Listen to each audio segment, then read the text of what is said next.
And now a message from America's leading voice on personal finance.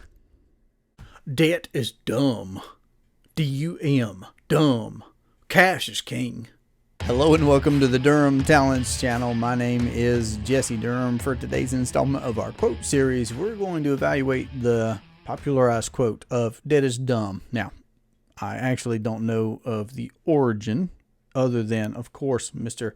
Famous best-selling author, entrepreneur, real estate guru, big businessman who has much to admire. Of course, Mr. Dave Ramsey himself has said that debt is dumb, cash is king. And I think there's a lot to discuss here. And again, for as much fun as I'm trying to have and provide a little bit of entertainment here while we discuss important matters, no question, indebtedness, being beholden to someone else.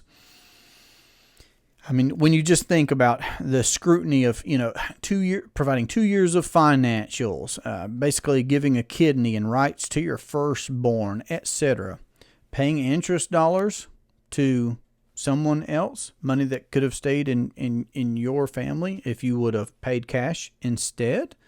No question. These are great principles. Dave talks about, and others do, treasuring oil in the house of the wise, living below your means. Absolutely. We all have to address what Nash in his book called the natural laws. Parkinson's is one of them. Dave will tell you, don't be in a restaurant if you're in debt. Don't be in a restaurant unless you're working there.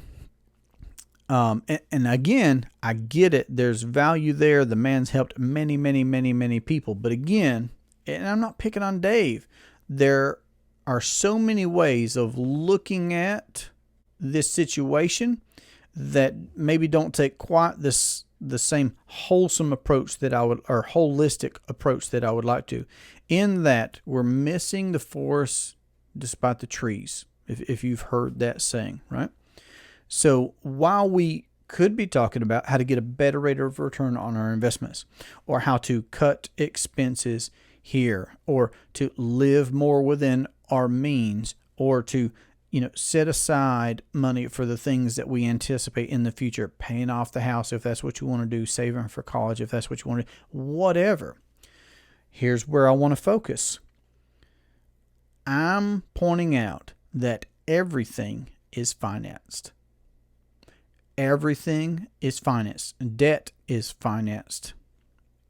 The vehicles that we drive are financed. Education's financed. Our homes financed. Vacations financed. Real estate investments financed. Eating at a restaurant financed. Everything is financed. And either we are beholden to a bank, their qualifications, paying them interest, their terms and conditions, etc., or we set aside the cash is king route, right? Set aside money until we have enough for what we want to. And is that better because we're not beholden to someone else and we are saving on interest dollars that we otherwise would? Yep, it sure is. Now, are we putting this, wherever we're putting it, at risk? Maybe. How easily can we access it? I don't know. Depends on where you put it. Is that accounting for inflation? Probably not. Okay. Is it susceptible to litigation? What's the tax treatment here? So there are so many things that are ignored. Okay. So again, it's better, but there's a different way than both of these. Okay. Where you can acquire a private asset, appreciating asset that self-collateralizes. You can access money tax-free. You do account for inflation. You certainly can have protection against litigation. You can be compounding that money and again still leverage it yourself. So you can account for the banking function by procuring the right entity and then employing a privatized banking process. So you can acquire a properly structured whole life, Dave, I said it, whole life, and I'm still going to heaven, whole life policy with a mutual company that pays dividends, and you can own that policy and operate that policy as a privatized bank. Or if we're talking about a system of policies, a privatized banking system. So you can account for the banking function. So again, we could be talking about so many things. How to improve your rate of return. Do this in the market. Do that. Do what you want. But I'm saying if you'll consider the idea that everything's financed and that you can be your own banker, you could put yourself in those shoes. That way you're the one that keeps the interest dollars. That way you're the one that's keeping your dollars active and not lazy while you're just saving up money to pay cash for the things that you want to do. You can do it all by becoming your own banker. And I certainly hope that this conversation has been stimulating. If you'd like to carry it out further to talk about how you could implement the infinite banking concept into your household or your business or your investing, then you can reach us at 828-817-4223, or you can email durhamtalents@gmail.com. This has been a great pleasure for me. I look forward to our next conversation. Have a great day. Take care.